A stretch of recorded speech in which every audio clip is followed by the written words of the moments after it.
우리 옆 사람들 한번 보시고 사랑합니다 한번 고백해 보실래요? 사랑합니다. 자, 여러분 사랑합니다.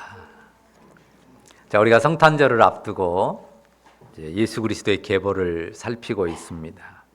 아브라함과 다윗의 자손이니까요, 기본적으로 혈통입니다. 하지만 초점은 뭐라고 했습니까? 이 피를 타고 흐르는 이 혈통보다도 뭐라고 했습니까? 언약이라고 했죠. 하나님께서 아브라함에게 주셨던 복의 약속, 그리고 다윗과 맹세하셨던 영원한 왕 위의 약속, 그리고 또 원시 언약이라고 말할 수 있는 이 에덴의 약속까지, 뱀의 머리를 밟을 여자의 후손에 대한 약속까지 거슬러 올라갑니다. 자, 그런데 마태는 이 계보에 특정적인 인물들을 부각했다고 했습니다. 그게 성령의 감동에 의한 것인데요, 일반적으로 하면 기록할 이유가 없는 4명의 여인을 썼습니다. 다말과 라합과 룻, 그리고 우리아의 아내까지 그 연관된 의미를 설명을 했습니다. 자, 그리스도는 이스라엘의 이 순수 혈통, 순혈, 깨끗한 혈통을 통해 오신 게 아니고요, 그들의 거룩한 그리고 의로운 삶을 배경으로 오신 것은 더더욱 아니다라는 것을 보여줬습니다. 분명 그리스도의 계보인데요, 죄악된 인간 생의 치부가 여실하죠. 그리고 적나라하고 아주 추악한 죄로 얼룩진 삶입니다. 우리가 지난주일에 살핀 다윗의 경우는 특히 그의 심각한 죄를 노출시키는 기록이었습니다. 간음과 살인, 그리고 자신의 사악한 죄를 감추려고 하는 그 교활함이 아주 극명하게 드러났습니다. 다윗 이유는 어떻습니까? 다 설명할 수 없지만 이 솔로몬 이후의 유다는 끊임없이 죄악을 반복하고 이어가다가 결국은 처참하게 멸망하고 끝납니다. 하나님께서 바벨론이라고 하는 제국의 손을 들어서 쓸어버리셨어요. 그게 11절에 쓴 바벨론으로 사로잡혀갔다는 기록입니다. 물론 이 아브라함과 다윗에 대해서 인정할 만한 믿음의 부분들이 있어요. 그냥 전체가 다 어둠과 악만 있다, 그런 거는 아닙니다. 그러나 성경이 보여주는 초점은 뭐라고요? 언약이에요. 그들의 의로움이나 거룩함이나 그들의 뛰어난 믿음이 아니고 언약입니다. 믿음이 있다면 그 언약에 반응하는 믿음이죠. 하나님께서 언약의 주체예요. 이스라엘은 그 언약에 실패해요. 그렇지만 하나님께서 언약을 이루어 가신다는 사실입니다. 하나님의 은혜의 섭리로 이루어 가십니다. 절대 놓치지 않아야 될 초점, 그리고 우리가 늘 선명하게 기억해야 될 내용이 이것입니다. 하나님이 언약의 주체로서 인간이 실패한 언약을 이루셨다는 것, 그 은혜의 섭리가 이어진다는 사실입니다. 자, 이스라엘이 포로로 잡혀간 상태에서도요, 그 노예적인 삶에서도 이 다윗의 혈통은 이어졌어요. 그런데 그 포로의 삶에서 놓여 귀환하는 이 기적적인 일이 생겨났다고 했죠. 이스라엘 자손들이 조상들의 언약이 깃든 땅, 그 가나안 땅에 정말 놀랍게 되돌아오게 된 것입니다. 그리고 그 땅에서 성전을 짓고 율법에 따른 삶을 꾸리려고 했습니다. 자, 이스라엘이 바벨론의 포로로 끌려갔다가 이 되돌아온 때가 언제냐 하면 약 BC 538년에서 537년 어간입니다. 그리고서 역사가 흘러내려와서 지금 마태복음 이 족보가 나오는 그 예수님의 시기까지 온 거예요. 그러니까 BC와 AD를 예수님의 탄생을 기준으로 나누잖아요. 그러니까 0이 예수님 탄생 시기죠. 그러나 더 정확하게 역사를 연구한 분들이 쭉 오면서 BC 4년이 정확하게 예수님이 출생한 연도라고 계산하는 것이 지금은 일반적입니다. 그러면 BC 537년 8년부터 BC 4년까지 BC니까요. 시차로 보면 약 400한 3, 40년 정도 되죠. 430년 정도. 시차가 대충 그냥 400년이 넘습니다. 이스라엘이 바벨론에서 포로로 돌아와서 예수님 지금 여기 마리아 요셉 나오는 그 시기까지 거의 400년 역사가 흘렀어요. 자, 그러면 대충 생각해 보세요. 우리나라 역사를 한번 우리가 이해하기 쉽게 빗대어 보면 우리나라 지금 역사에서 400년을 거슬러 올라가면 언제쯤 될까요? 언제쯤 될까요? 임진왜란이 1592년입니다. 그러니까 임진왜란 그 어간쯤 그때부터 지금까지 역사가 흘러내려온 거예요. 굉장한 시기라는 거죠. 족보를 잘 간직한 집안도 있겠지만요. 여러분들 가운데 자기 집안에 400년 넘는 족보를 대충이라도 잘 아시는 분들 계세요 혹시? 우리 집안 나씨 집안이든 김씨 집안이든 이씨 집안이든 우리 집안의 400년 역사는 대충 이런 분들이 쫙 있다. 혹시 이름들을 아세요? 몇 명이나 셀 수 있습니까? 사실 이 열 손가락으로 그 이름을 말할 수 있는 분들이 거의 별로 없을 거라고 생각이 들어요. 제가 왜 이야기를 하냐면요. 다윗의 혈통이 왕위로 쭉 이어졌다면 모를까요? 다윗의 자손들이 패망하고 그 왕이 없어지고 다 포로 잡혀갔다가 되돌아와서 그냥 평민들로 이어지는 그 이름들이 다윗의 후손들이 이어진단 말이죠. 바벨론의 포로에서 돌아와가지고 다윗 자손들이 무슨 왕위를 회복한 것도 아니에요. 그러니까 누가 다윗 계보에 속해 있는 사람인지도 잘 모른단 말이죠. 그리고 그들의 현실의 삶은 매우 팍팍해요. 자기들의 나라가 딱 세워져 가지고 견고하게 이어지는 것도 아니에요.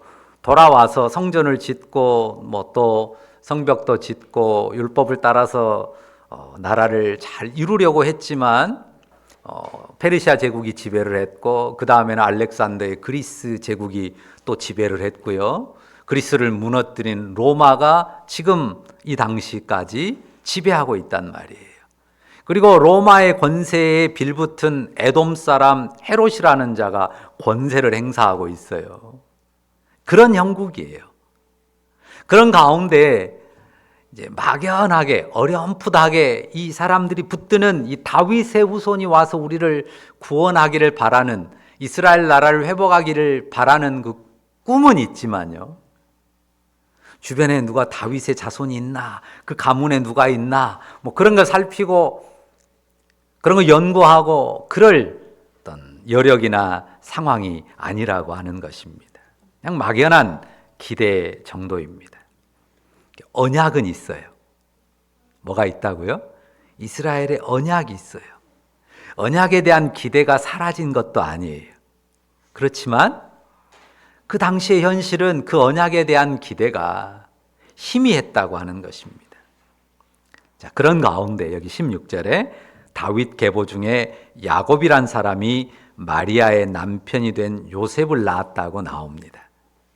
방금 설명드린 것 같은 그런 역사가 이어져 왔고요. 힘든 현실이 이어지고 있어요.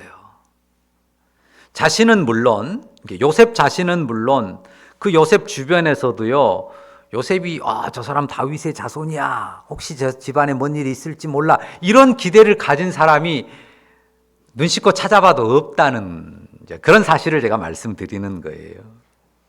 자, 우리나라에 3대 성씨가 있잖아요. 무엇입니까? 김, 이, 박이에요. 왜 김, 이, 박이 많은지 아세요? 김 씨는 누구 후손이에요? 신라의 아주 중요한 가문 김춘추, 김무신의 김 씨. 박 씨는요, 신라를 창건한 신라의 초대 건국한 박혁거세. 그리고 이 씨는요, 이성계의 이씨 가문. 그러니까 역사가 막 혼란스럽게 이어오면서 성 없는 사람들이 그냥 갖다 붙이면 김씨 아니면 박씨 아니면 이씨 갖다 붙인 거예요. 그래서 김이 박이 우리나라 성씨의 50%에 육박하는 것입니다. 비유컨대 그렇다는 거예요. 그러니까 요셉이 다윗의 열통이라는 게 그 당시 상황에서 그다지 의미 있는 그런 현실은 아니었을 것이다. 다윗의 후손에 대한 그 이스라엘 자손들의 그 막연한 기대는 있어요. 그렇지만 주변에 누가 다윗 핏줄인가, 그 계보에 속한 사람인가 막 살펴보고 관심을 갖고 이런 거는 없다는 말이에요. 무슨 말이냐면요, 요셉이란 사람이 당시 이스라엘에서 그야말로 찐 무명의 사람이었다, 이걸 말하려고 하는 거예요. 굳이 계보를 정리하니까 다윗에게로 올라갔고 아브라함으로 올라가는 거지, 이 요셉이라는 인물이 그 당시 이스라엘로 하면 찐 무명의 사람이었다라는 것을 말씀드리는 것입니다. 그러니까 당시 사회에서 지극히 평범한 인물일 뿐만 아니라요, 심히 멀리 변두리에 살아가는 인물이었다고 하는 것입니다. 그러니까 이스라엘 주류 사회에서도요, 아주 멀리 떨어진 시골 변방에 살고 있어요. 어디 살았냐면요, 요셉이나 마리아가 나사렛에 살았단 말이에요.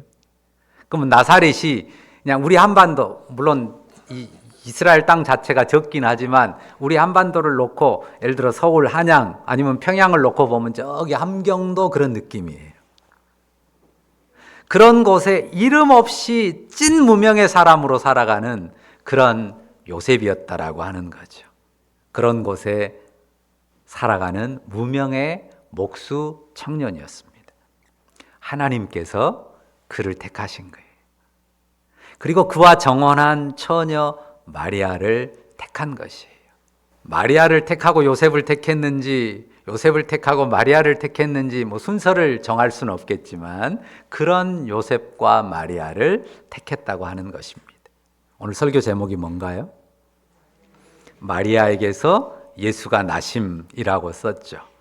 자, 아브라함과 다윗의 자손 예수 그리스도이시지만요, 이미 말씀드렸듯이 초점은 아브라함이나 다윗 그 핏줄에 있는 게 아니라 언약에 있다고 했습니다. 그러니까 족보상 거슬러 올라가면 요셉이 아브라함과 다윗의 계보를 이어주는데요, 중요한 것은요, 요셉이 예수 그리스도의 생물학적인 아버지가 아니에요. 그냥 족보를, 계보를 이어주는 인물이라고 하는 거죠. 그러니까 요셉의 DNA가 예수 그리스도에게 1도 없다는 거예요. 0.1도 없습니다. 자, 18절을 보십시오. 예수 그리스도의 나심은 이러하니라. 그의 어머니 마리아가 요셉과 약혼하고 동거하기 전에 성령으로 잉태된 것이 나타났더니, 당시에 이스라엘의 약혼은요, 법적 효력이 결혼과 같았습니다. 보통 약혼에서 결혼까지의 기간은 1년이었다고 해요. 그리고 어떻게 해서 이제 약혼이 끝나고 결혼이 성립되냐면요, 신랑이 신부 집으로 가서 혼인잔치를 하고 신부를 데리고 자기 집으로 옵니다. 그때부터 정식으로 부부로 살게 됩니다. 당시는 도덕적으로 굉장히 엄격한 사회예요. 그런 면에서는 조선시대하고 비슷합니다. 둘이 눈 맞아서 서로 좋다고 짝 정하고 그런 사회가 아니에요. 대부분 중매에 의하는데 부모가 정합니다. 마리아와 요셉이 눈 맞아가지고 서로 좋아서 이렇게 연애하고 그런 사이가 아니에요. 심지어는 우리 옛날에는 혼인식 당일에서 배우자 얼굴을 보기도 하고 그렇잖아요. 인사하면서 눈으로 저 사람이 내 신랑인가 신부인가 하고 처음 보는 경우도 있었습니다. 그 정도는 아니라도, 그러니까 당시 사회에서 무슨 혼전성관계 이런 거는 상상하기가 어렵습니다. 당시 마리아의 나이가 몇 살쯤 됐을까요? 지금은 상상이 안 되지만요, 당시의 유대 처녀들이 보통 12세에서 14세 만으로, 그러니까 보통 한 13, 14세, 4, 5세 이때쯤 결혼 연령이었다고 해요. 그러면 누구 나이인가요? 우리 세아 나이쯤 되나요? 세아가 오진 않았습니다만은 세아 나이쯤 되겠죠? 그 정도 나이에 우리 중학생 나이면 결혼을 했습니다. 자, 그러니까 굉장히 어렸고요. 남자들은 보통 18세, 17, 18세, 19세 이 정도였다고 해요. 자, 마리아가 어떻게 잉태했다고요? 18절 다시 보십시오.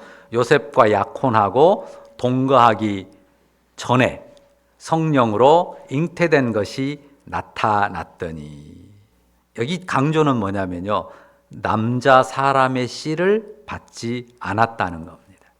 성령으로, 그 성령으로 말미암아 기이하게 아기를 잉태한 것입니다. 말이 됩니까?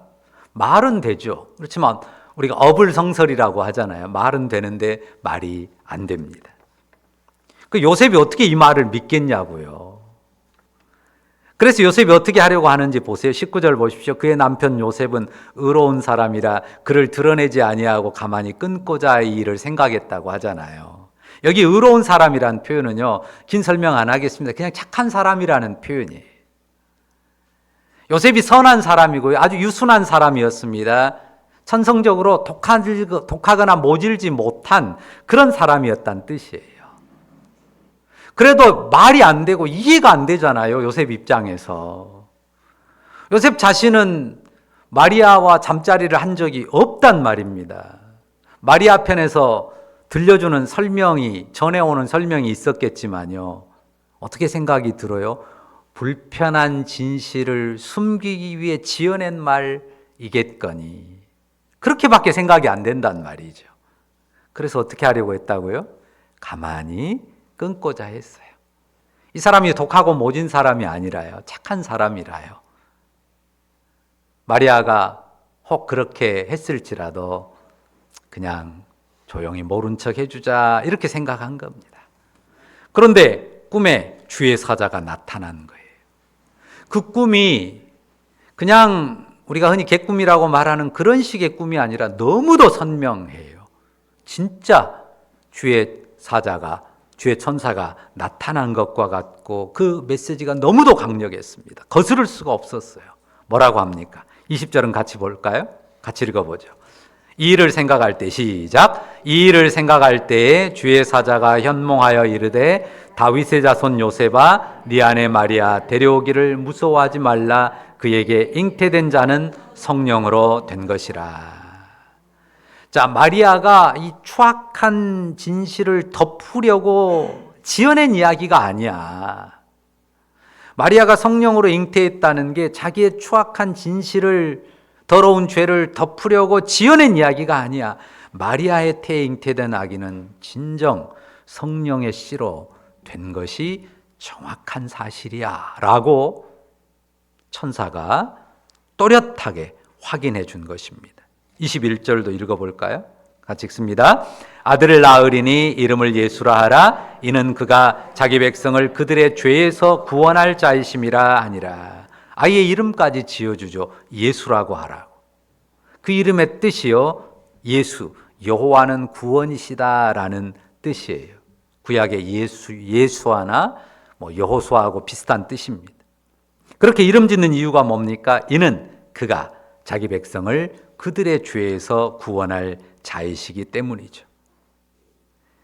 자, 다윗의 혈통 중에서 요셉을 택했으면 이럴 수도 있잖아요.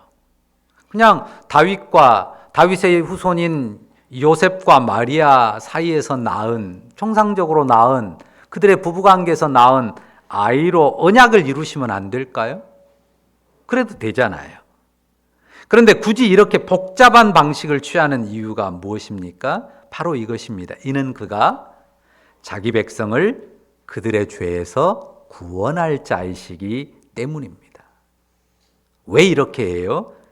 자기 백성을 그들의 죄에서 구원하고자 하시는 하나님의 뜻 때문입니다. 다윗의 혈통으로는 안 되기 때문이에요.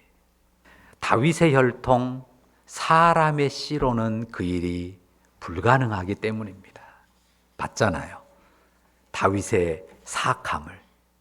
그에게 믿음이 있고 어떤 의로움은 있지만 아담 안에서 흘러오는 죄의 피는요, 거기에 담긴 DNA는요, 유전자는요, 죄를 씻어내지 못합니다. 다윗의 언약을 따라서 그의 계보에서 태어나야 해요. 그런데 사람으로는 안 됩니다. 사람의 씨, 사람의 본성으로는 못하는 일이에요. 무엇을요? 죄로부터 구원하는 일. 그 일은 사람의 씨, 사람의 본성으로는 못하는 일입니다. 나라를 세울 수는 있을 겁니다. 제국을 건설하는 일, 가능할 수 있을 겁니다. 그러나 자기 백성을 그들의 죄에서 구원하는 일, 인류의 죄를 씻고 죄로부터 건져내는 일은 안 됩니다. 아담의 핏줄, 사람의 씨로 태어나는 인생은 어느 누구도 그 일을 못합니다. 그래서 성령으로 하나님 아들의 씨가 마리아의 태에 임한 것입니다. 마리아의 태를 빌어 하나님의 아들이 사람 몸을 취하시고 사람이 되신 거예요. 마리아의 태를 빌어 하나님의 아들이 사람 몸을 취하시고 사람이 되신 것입니다. 사람이지만 사람 씨로 이어지는 죄에서 벗어난 사람, 분명 사람으로 나지만 사람의 씨로 이어지는 죄에서 벗어난 사람, 그리스도가 되신 것입니다. 이것이 예수 그리스도 동정녀 마리아를 통한 출생의 본질입니다. 참되신 하나님이 참된 사람이 되심. 그런데 어떤 사람이요? 죄 없는 사람. 죄 없어서 죄를 속해낼 수 있는 사람. 그럼으로써 사람들을 죄로부터 구원하시는 것입니다. 그러니까 성탄절을, 교회가 성탄절을 늘 그리고 한없이 기뻐하고 또 기뻐하는 이유가, 온 세상 교회가 기뻐하는 이유가 바로 여기에 있습니다. 그러니까 성탄절은 그냥 아기 예수가 태어난 낭만의 스토리가 아닙니다. 물론 요즘은 그 낭만의 주인공도 산타클로스로 바뀐 지가 오래됐지만 말이죠. 그러니까 성탄절의 아기 예수의 나심은 그 본질이 사람들의 죄를 속량함에 있어요. 사람이요, 인생이 죄인이다, 속량받아야 될 죄가 있는 죄인이다, 이것을 지우잖아요. 그것을 잊어버리잖아요. 그러면 예수님이 필요 없습니다. 그러나 우리가 주 예수님을 늘 소중하게 생각하고 그가 하나님의 아들로서 사람의 모습으로 마리아의 태를 빌어 사람의 몸을 입고 태어난 사실을 가장 소중하게 생각하는 이유는 그가 하나님으로서 사람 되셔서 우리의 죄를 씻는 구주가 되시기 때문입니다. 자, 그 약속은 어디서 시작됐다고요? 에덴에서 시작이 됐어요. 에덴에서 들려준 여자의 후손에 대한 약속, 그리고 아브라함에게 세워주었던 만민을 복주실 씨에 대한 약속, 그리고 다윗에게 맹세한 영원한 왕위를 경고케 할 왕에 대한 약속, 그 약속을 이룰 위인이 사람의 씨로 태어나는 인생 중에는 없다는 말입니다. 그래서 성령으로 하나님의 아들이 마리아의 태를 빌어 사람으로 태어나신 것입니다. 누구를 위한 것입니까? 동일하게 죄인된 저와 여러분, 우리 모두를 위해서입니다. 그래서요, 앞서 설명드린 것처럼 요셉도 마리아도 찐 어떤 사람이라고요? 찐 무명의 사람들이에요. 그러니까 자꾸 요셉이나 마리아를 높일 이유가 하나도 없습니다. 어떤 동네에 가면 마리아를 자꾸 높이거든요. 마리아가 무흠한 가운데 수태를 했다 하고 마리아를 그냥 신적인, 거의 하나님 수준으로까지 막 높이기도 해요. 아니에요. 마리아도 요셉도 어떻다고요? 그냥 찐 무명의 사람들이었어요. 정말 어렸고요. 정말 어렸단 말이에요. 그리고 내세울 것, 뛰어날 것 없는 그런 인생들인데 주님의 그 당신이 주도적으로 이루시는 그 구원의 언약을 이루기 위해서 택한 사람들일 뿐이라는 사실입니다. 그들도 우리도 모두가 하나님의 복된 섭리와 은혜 안에서 부름을 받았을 뿐입니다. 우리가 그 은혜를 기뻐하는 것입니다. 그 은혜를 감사하고 감격하는 그 은혜가 가득한 성탄절 되시기를 바랍니다. 기도하십시다. 사랑의 주님, 감사합니다. 아브라함과 다윗, 그들에게 주신 언약을 따라서 그리스도가 오시지만 사람으로는 안 되기에 하나님의 아들이 그 계보 가운데 있는 요셉을 택하고 요셉과 정혼한 마리아를 택했지만 친히 하나님의 아들이 사람의 태를 빌어 이 세상에 오셨음을 우리로 보게 하시니 감사합니다. 그렇습니다. 사람으로는 안 됩니다. 오직 하나님으로서 사람 되신 하나님의 아들, 그가 이룬 십자가의 구속 안에서만 우리의 죄가 씻어지고 우리가 죄 용서를 받고 구원받는 하나님 백성이 됨을 다시 한번 기억하면서 하나님이 사람 되어 아기로 탄생하신 성탄절을 우리가 감사하며 감격하며 기쁨으로 맞이하기를 원합니다. 주님, 우리 마음속에 성탄의 은혜가 더욱 기쁨과 감격으로 새겨지고 그 은혜 가운데서 기뻐하고 즐거워하는 삶을 누리며 살아가도록 역사해 주옵소서. 예수님의 이름으로 기도합니다. 아멘.